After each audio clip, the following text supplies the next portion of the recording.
ఈ వేసవిలో చాలా సీరియస్ విషయం మీతో షేర్ చేయాలి. మనం చాలా సార్లు లైట్ గా తీసుకునే హీట్ స్ట్రోక్ అంటే వడదెబ్బ నిజానికి ప్రాణాలకు కూడా ప్రమాదకరం.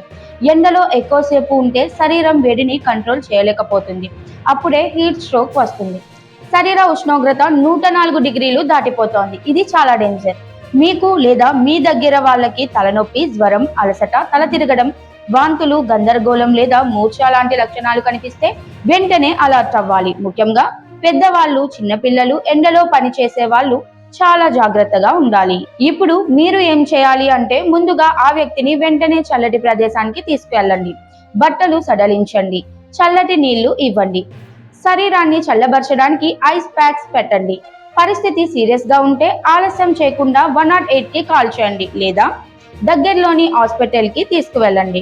మరో ముఖ్యమైన విషయం ఏంటంటే హీట్ ఎగ్జాంక్షన్ అనేది ముందస్తు స్టేజ్. అలసట, చెమట, బలహీనత కనిపిస్తే వెంటనే జాగ్రత్త పడాలి, లేకపోతే అది హీట్ స్ట్రోక్ గా మారుతుంది. ప్రివెన్షన్స్ చాలా సింపుల్ కానీ చాలా ఇంపార్టెంట్. రోజుకు ఎక్కువ నీళ్లు తాగండి. బయట ఉంటే ప్రతి గంటకు నీరు తాగడం అలవాటు చేసుకోండి. పుచ్చకాయ, దోసకాయ, కొబ్బరి నీరు లాంటివి తీసుకోండి. మధ్యాహ్నం ఎండలో బయటికి వెళ్లడం తగ్గించండి. లైట్ కలర్ బట్టలు వేసుకోండి. చల్లటి ప్రదేశాల్లో ఉండండి. ముఖ్యంగా కారులో పిల్లలను ఒంటరిగా వదలకండి. పెద్దవాళ్ళు, ఒంటరిగా ఉన్న వారిని చూసుకోవడం కూడా మన బాధ్యతే.